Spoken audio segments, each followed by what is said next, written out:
대부분의 자녀들이 고등학교를 졸업하고 대학에 진학하면서 집을 떠나게 되지요.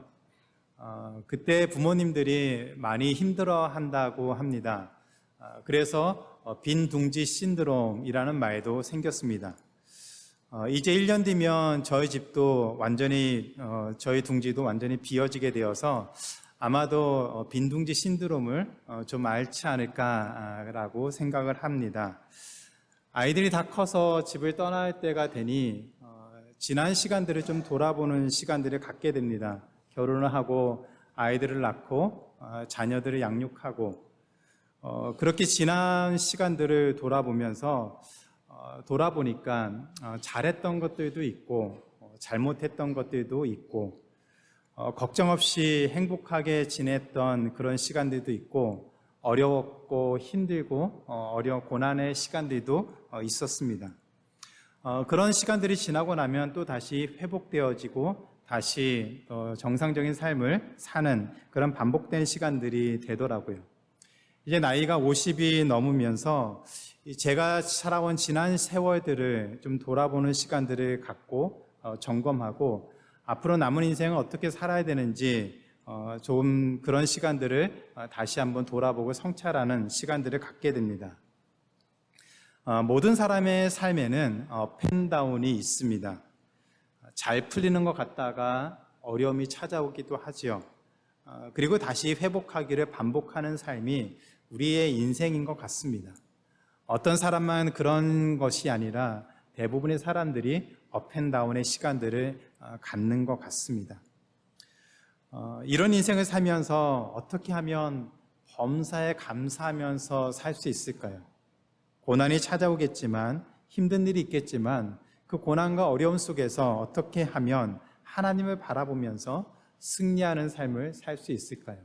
어떻게 살아야 그리스도인으로서 하나님이 기뻐하시는 그 자녀된 삶을 온전하게 살 수 있을까요? 오늘 시편 23편을 기록한 다윗은 인생의 업앤다운을 그 누구보다도 많이 경험했던 사람이었습니다. 많은 성공을 누렸지만 동시에 그 누구보다도 큰 좌절과 절망과 고난을 많이 당했던 사람이었습니다. 왕이 되기 전에 쫓겨다니기도 하고 죽음의 위협을 많이 경험하기도 했습니다. 왕이 된 이후에도 많은 사람들에게 공격을 받기도 하고 두려움과 절망 가운데 오랜 시간들을 보내기도 했습니다. 그 업앤다운의 시간이 지나면서 다윗은 하나님을 신뢰하고 하나님과 동행하는 것이 이런 많은 업앤다운의 시간 속에서 고난 속에서 하나님의 자녀로서 살 수 있는 비결이다라고 말을 하고 있습니다. 업앤다운의 시간 속에서 하나님을 신뢰하고 하나님과 동행하는 것이 우리 인생의 모든 고난 속에서 하나님의 자녀로서 승리하는 삶이다라고 고백을 하고 있습니다.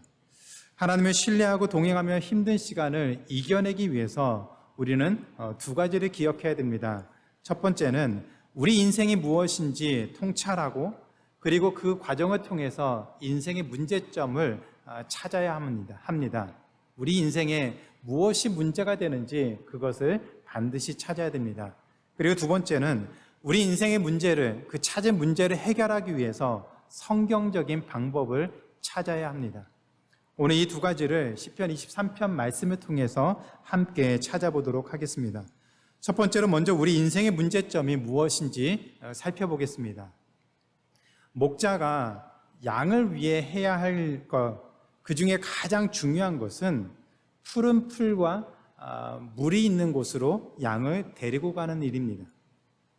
다른 많은 것들도 중요하지만 양떼에게 먹일 푸른 풀과 또 적절하게 먹일 맑은 물이 있는 곳으로 양떼를 인도하는 것이 목자가 하는 중요한 일입니다.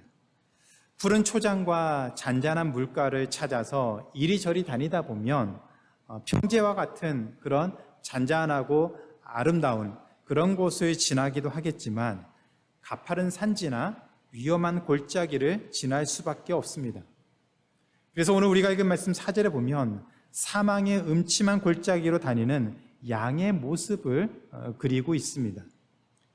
양이라고 해서 다 힘들고 어려운 곳을 골라가는 것은 아니겠죠. 그러고 싶은 양은 없을 겁니다. 먹고 살기 위해서 가다 보니, 푸른 초장으로 잔잔한 물가가 있는 곳으로 가다 보니 때로는 생각지도 못한 사망의 음침한 골짜기 같은 그런 어려운 길도 가게 된다라고 얘기를 하고 있습니다. 그런데 양은 시력이 굉장히 나쁩니다. 그리고 잘 속기도 하고 빨리 뛰지도 못합니다. 그렇기 때문에 목자 없이 양이 혼자서 사망의 음침한 골짜기를 다닌다면 100% 양은 죽게 될 수밖에 없습니다.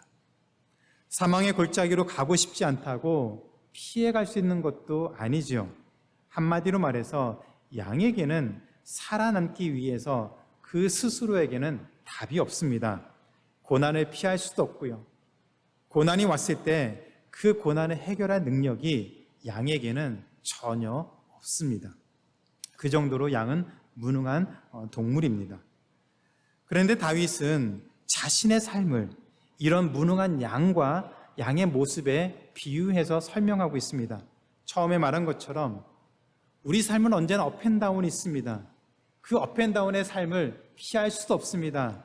그리고 그런 상황을 만나면 즐기기보다는 불편하고 당황스럽고 어떻게든지 이 고통스러운 상황에서 빨리 벗어나고 싶어하는 것이 모든 사람들의 생각입니다. 그런 삶이 우리에게 참 버거움을 느끼게 하죠. 그래서 그 정도가 심해지면 많은 사람들이 그런 고민들을 많이 한다고 합니다. 잠자리에 들었을 때에 내일 아침에 눈을 뜨지 않았으면 좋겠다라는 그런 생각까지도 할 정도로 우리 삶에 고난이 찾아오면 우리가 절망하게 되고 좌절하게 되고 두려움을 갖게 됩니다. 아무리 발버둥을 쳐도 아무리 노력을 해도 해결할 수 있는 방법은 없고 몸과 마음은 지쳐가기 때문에 많은 사람들이 그런 고난과 절망 속에서 좌절하고 낙심하고 그 모습을 두려워하게 됩니다. 그런데 문제가 거기서 끝나지 않습니다. 사망의 음침한 골짜기는 고난만이 아니라 영적 침체와 절망을 극한으로 치닫게 만듭니다. 여러분 잘 아시는 C.S. 루이스가 스크루테이프의 편지라는 그 책에서 이런 얘기를 했습니다. 인간의 삶에서 골짜기를 지나는 시간들은 인간의 내면 세계를 삭막하고 냉랭하고 공허하게 만들기 때문에 감각적 유혹이 더 커진다라고 말했습니다. 고난이 그냥 고난 자체로 끝나는 것이 아니라 그 고난의 시간을 지나고 그 고난의 시간을 지나다 보면 우리 심신이 피폐해지고 더 삭막해지고 더 예민해지고 공허해져서 그 공허한 그 자리를 무엇인가로 채우려고 하는데 그 채우는 것이 오히려 우리를 더 감각적인 자극에 더 민감하게 반응하도록 만든다고 합니다. 그렇기 때문에 골짜기를 지날 때, 인생의 그 절망적인 시간들을 지날 때 우리 내면이 더욱더 피폐해지고 불안정해지고 감정이 쉽게 폭발해지고 많은 갈등과 긴장을 일으킬 수 있다고 합니다. 아마 그것은 우리가 다 대부분 경험했으리라고 생각합니다.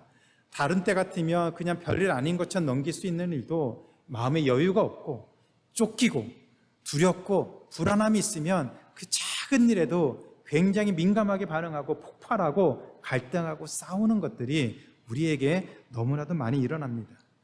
그로 인해서 심한 경우는 알코올과 마약과 성적 쾌락에 집착하게 되고 또 심하게 되면 그 중독에 빠져서 거기에서 헤어나오는 것도 점점 어렵게 됩니다. 사탄은 이 점을 집요하게 공격을 합니다.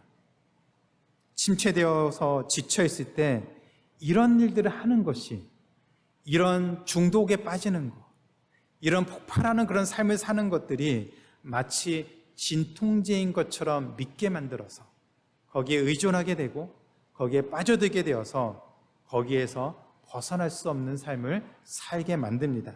삶의 낙을 술과 쾌락적인 세상적인 그런 쾌락에 두게 하고 돈에 더 집착하게 하고 거짓된 사랑에 집착하게 만들죠.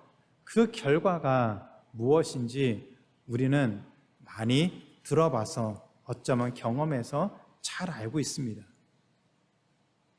목자 없이 사망의 골짜기를 지나는 양이 자기 혼자 힘으로 그 사망의 골짜기를 통과할 수 없는 것처럼 우리 삶에 많은 어려움이 있고 영적으로 그 갈등이 심해지면 우리 힘만 가지고는, 우리 능력만 가지고는 그 안에서 벗어날 수가 없습니다. 어디로 가야 될지도 모르고 무엇을 해야 될지도 모르고 앞으로 어떤 일이 우리에게 닥칠지 몰라서 두렵기도 하고 불안하기도 하고 절망하고 좌절하고 그렇게 살 수밖에 없는 것이 우리의 연약한 인생입니다. 이 삶의 모습에서 예외되는 사람은 아무도 없으리라고 생각합니다. 이처럼 우리에게 문제가 있는데 우리 힘의 능력으로, 우리 능력으로 이 문제를 풀 수 없다면 우리는 어떻게 이 문제들을 풀어야 될까요? 어떻게 이 문제들을 풀고 더 앞으로 나아가는 삶을 살 수 있겠습니까? 하나님을 믿고 하나님 인도하심을 따르면 하나님이 우리를 위해서 일하고 계심을 우리는 반드시 경험할 수가 있습니다. 우리가 인생의 고난과 절망 가운데 처했을 때, 그 두려움에 있을 때에 하나님을 신뢰하고 하나님을 믿고 따라간다면 이 모든 문제를 위해서 하나님이 일하고 계심을 반드시 경험할 수가 있습니다. 양에게 목자가 있는 것처럼 양을 위해서 목자가 언제나 함께하고 그 양의 모든 필요를 목자가 채워주는 것처럼 하나님이 우리와 함께 하신다면 우리의 삶의 결과가 달라집니다. 하나님이 우리와 함께 하신다면 우리가 어떤 상황 가운데 처하든지 우리 삶의 결과가 반드시 달라집니다. 왜 하나님이 함께 하시면 우리 삶의 결과가 달라질까요?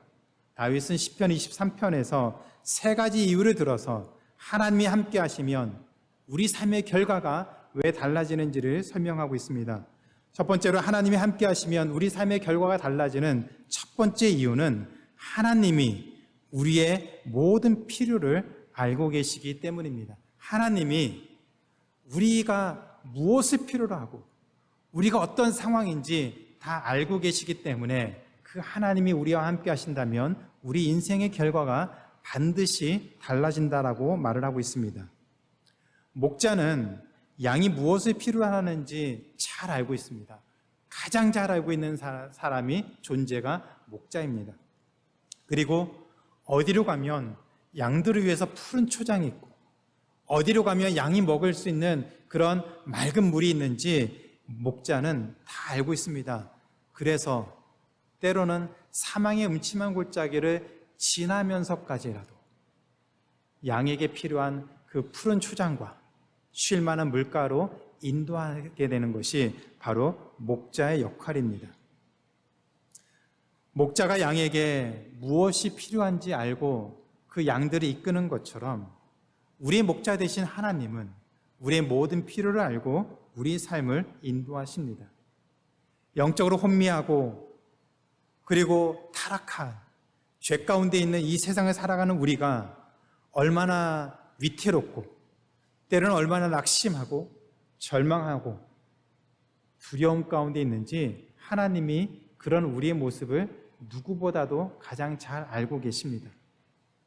이 세상을 살아가는 동안 그리스도인이 그런 삶 속에서 담대하게 하나님의 자녀로서 살도록 하기 위해서 하나님이 우리에게 무엇이 필요한지 알고 계신다라고 얘기를 하고 있습니다.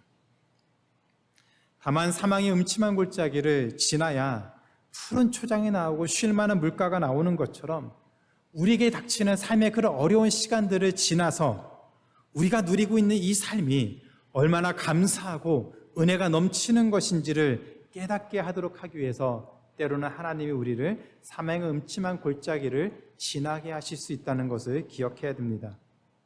그 사망의 음침한 골짜기를 지나는 시간을 통해서 우리는 하나님에 대해서 더 많이 배우게 되고 하나님을 만나게 되고 하나님을 더 알게 되고 하나님이 우리를 어떻게 인도하시는지 더 자세하게 깨닫고 경험할 수가 있습니다.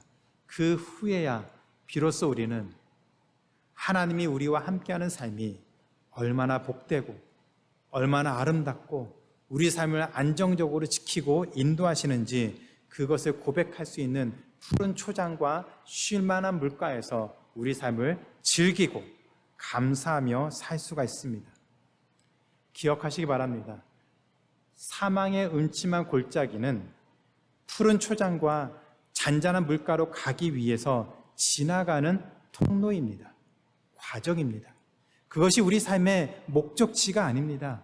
그 쉴만한 물가, 우리에게 필요한 그 삶의 그 마지막 순간에 도달하기 위해서 지나는 과정이 때로는 사망의 음침한 골짜기 같은 그 고난의 시간이라는 것을 기억해야 됩니다.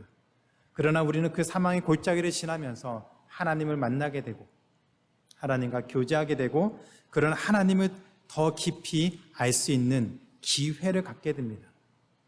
그렇기 때문에 우리 삶에 문제가 생기고 어려움이 찾아오고 그런 절망 가운데 처하더라도 낙심하지 마시고 하나님의 선하신 뜻을 가지고 우리를 지키시고 인도하신다는 것을 분명히 기억하시고 그 하나님께 우리 삶을 맡기고 나아가야 됩니다.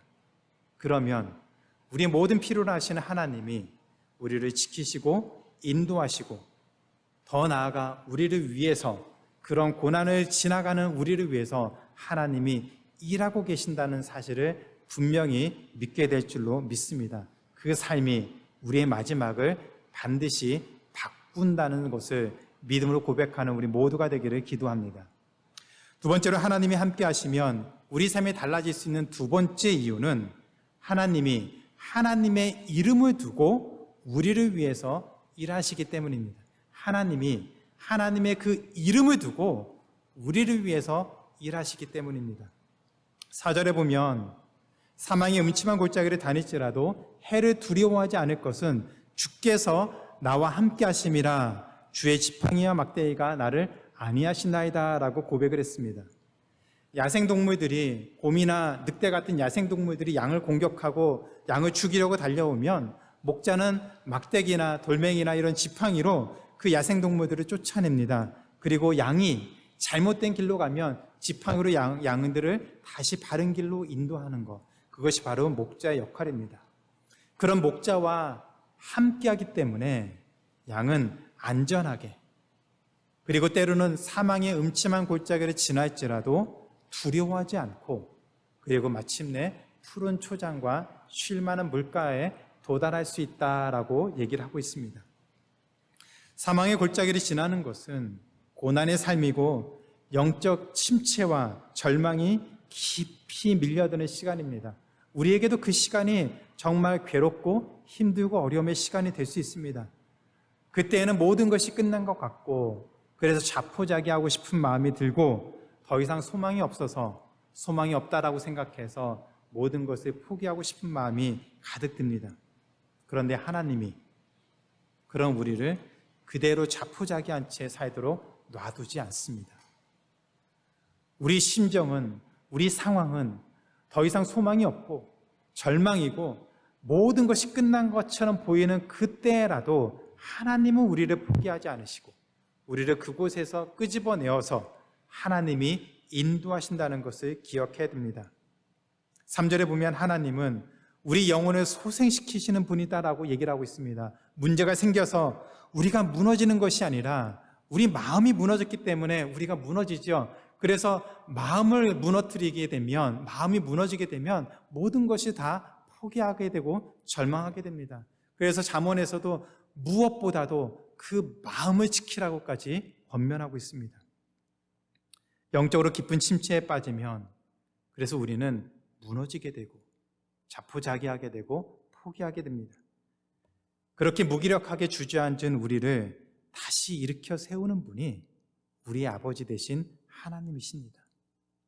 우리에게는 소망이 없어서 우리는 자포자기하고 넘어지고 쓰러지고 다 내려놓고 싶은 그때에도 포기하지 아니하시고 우리를 지키시고 회복시키시는 그분이 바로 우리 아버지이신 하나님이십니다. 절망스러운 상황에서 하나님이 함께한다는 말은 그냥 말벗이 되어준다는 말이 아닙니다. 우리가 고통 가운데 기도할 때 하나님의 위로는 립서비스가 아닙니다. 하나님은 실제적인 도움과 방패가 되시는 분이십니다. 피할 길을 주시고 사람을 붙여주시고 우리가 마음을 지킬 수 있도록 우리의 마음을 붙잡아 주시면서 우리가 가야 할 길로 한 걸음 한 걸음 인도하시는 분이 바로 우리의 하나님 아버지이십니다.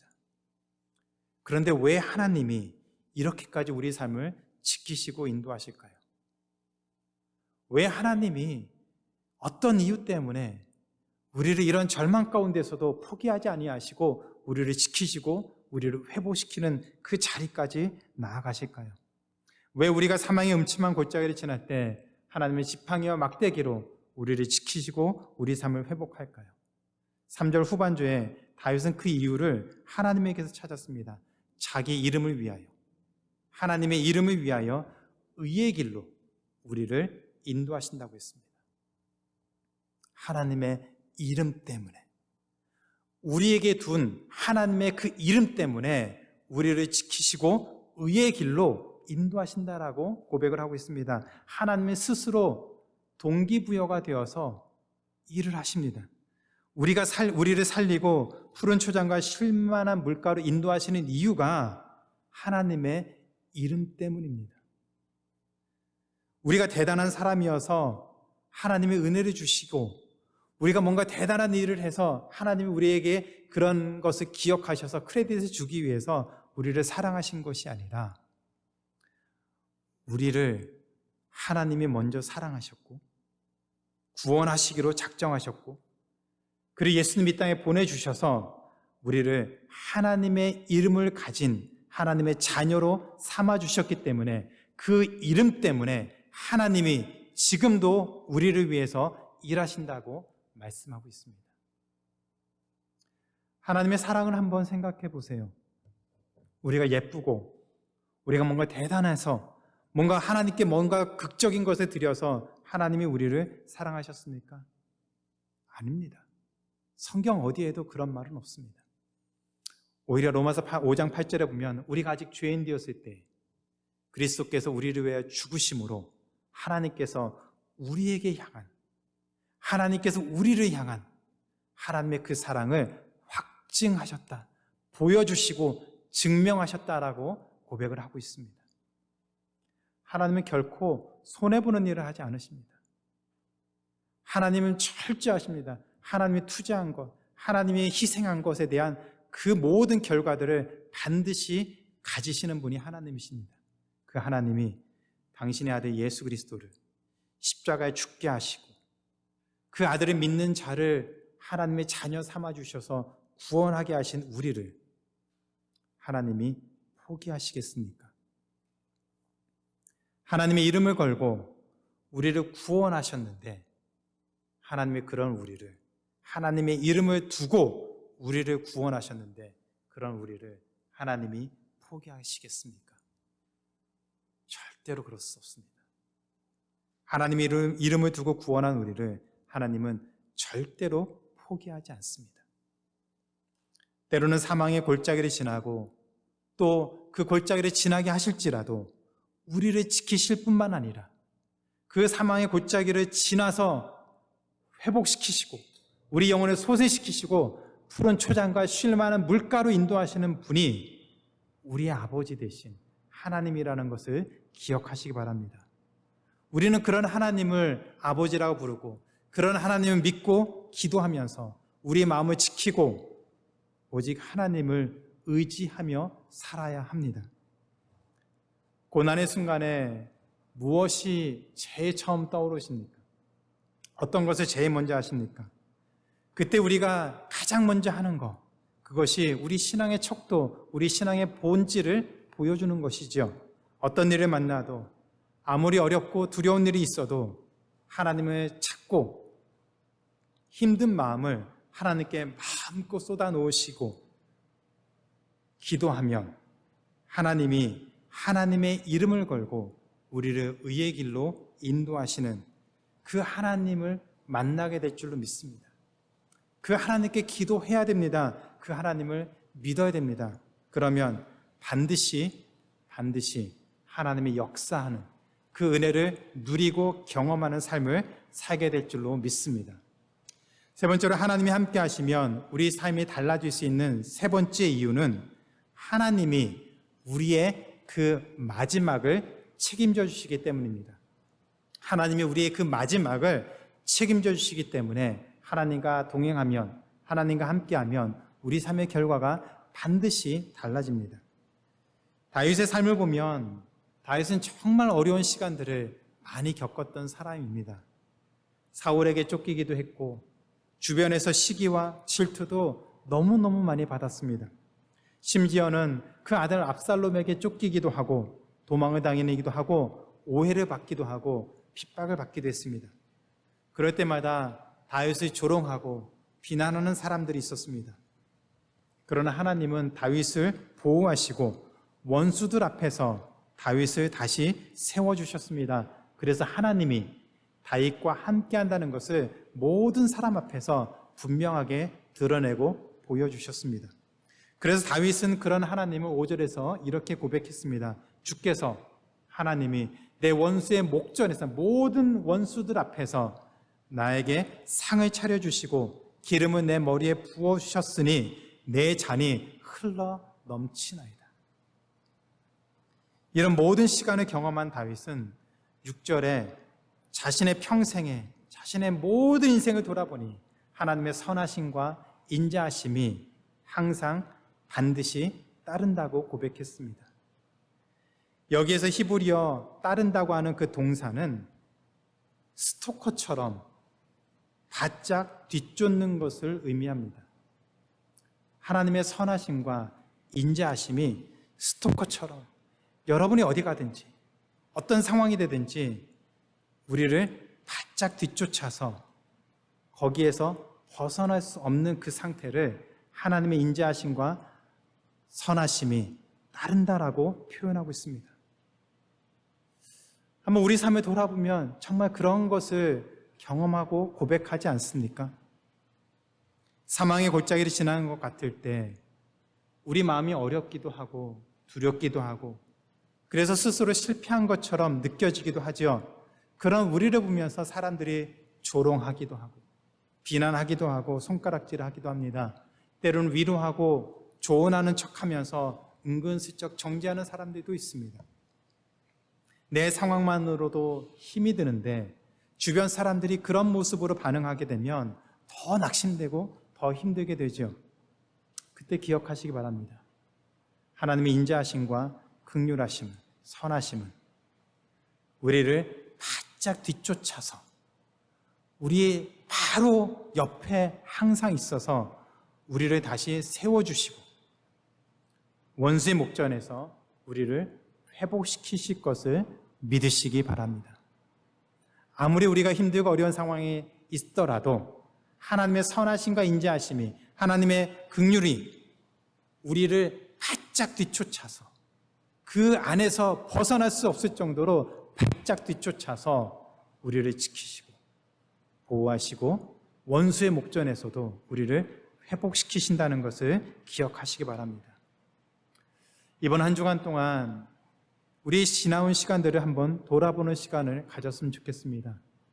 가족들과 자녀들과 지나온 시간들을 돌아보면서 하나님의 그 인자하심과 긍휼하심이 선하심이 우리를 얼마나 바짝 뒤쫓아왔는지 그 어려운 가운데서도 우리가 그 하나님의 인자하심과 선하심 때문에 살 수 있었고 원수의 목전에서도 하나님이 차려주신 그 상의 그 풍성함을 누리면서 살아왔는지 그것을 함께 고백하고 나누는 시간들을 꼭 가져보시기 바랍니다.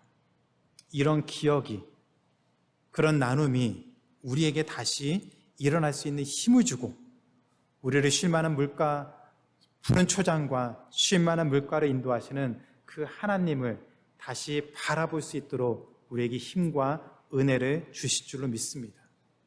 한 주간 동안 우리 삶을 돌아보면서 반드시 이 시간들을 돌아보시고 지난 시간들을 돌아보셔서 하나님의 그 인자하심과 긍휼하심이 평생에 나와 함께 했다는 것을 고백할 수 있는 우리의 삶이 되기를 주님의 이름으로 축원하고 기도합니다. 이제 말씀을 맺겠습니다. 어느 목사님이, 제 친구 목사인데 시편 23편으로 설교를 준비하고 설교 제목을 여호와는 나의 목자시니로 정했습니다. 그리고 토요일에 교회 직원에게 전화를 해서 교회 주보에다가 설교 제목을 이렇게 불러줬습니다.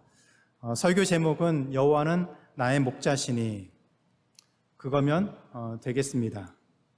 그것이면 됩니다. 그리고 전화를 끊었습니다. 그리고 다음날 주일 아침에 교회 가서 주보를 보니까 너무 당황했습니다. 주보에 있는 설교 제목이 여호와는 나의 목자시니 그것이면 됩니다. 너무 황당하고 너무 당황해서 또 예배가 얼마 남지 않아서 주보를 바꿀 수도 없고 고민하다가 문득 이런 생각이 들었다고 합니다. 그런데 이거보다 더 좋은 제목이 있을까? 여호와는 나의 목자시니 이것이면 됩니다. 이것이면 우리 인생에 충분하지 않을까요? 한계가 많은 사람들도 우리는 믿고 의지합니다. 그런데 왜 전지전능하신 하나님은 우리가 온전하게 의지하지 못할까요? 돈이나 건강이나 능력은 믿으면서 왜 우리를 구원하시고 우리를 지키시고 인도하시는 그 하나님은 전적으로 믿지 못할까요? 우리 고민은 내가 가지고 있는 이 손에, 내 손에 무엇이 들려있고 무엇이 있는가, 이것에 더 집중되어 있는 것 같습니다. 그러나 다윗은 자신의 손에 있는 것, 그것에 집중하는 것이 아니라 목자 되신 하나님을 바라봤습니다. 그리고 확신에 차서 하나님이 어떤 분이시고 우리를 위해서 무엇을 해주셨는지를 고백하고 있습니다. 무엇을 가지고 있으면 든든할까요? 무엇을 손에 들고 있으면 든든할까요? 든든한 것을 손에 쥐고 있어도 우리는 사망의 음침한 골짜기를 지나갈 수밖에 없는 인생입니다. 그런데 우리가 손에 쥐고 있는 그것이 우리가 지나가는 그 사망의 음침한 골짜기에서 우리를 도울 수가 없습니다. 급격히 변하는 세상 속에서 다양한 문제들, 많은 문제들을 안고 살아가는 우리가 과연 의지하며 붙잡고 살아가야 될 것이 무엇이겠습니까? 제가 하는 말을 한번 따라해 보시기 바랍니다. 여호와는 나의 목자시니, 좀 크게 한번 해볼까요? 여호와는 나의 목자시니 이것이면 됩니다. 여호와는 나의 목자시니 이것이면 충분합니다. 하나님이면 됩니다. 그 하나님을 우리가 고백하고 목자 되신 하나님 인도하심에 따라 승리하는, 주어진 삶 속에서 승리하고 나아가는 우리의 모든 삶이 되기를 주님의 이름으로 축원하고 기도합니다.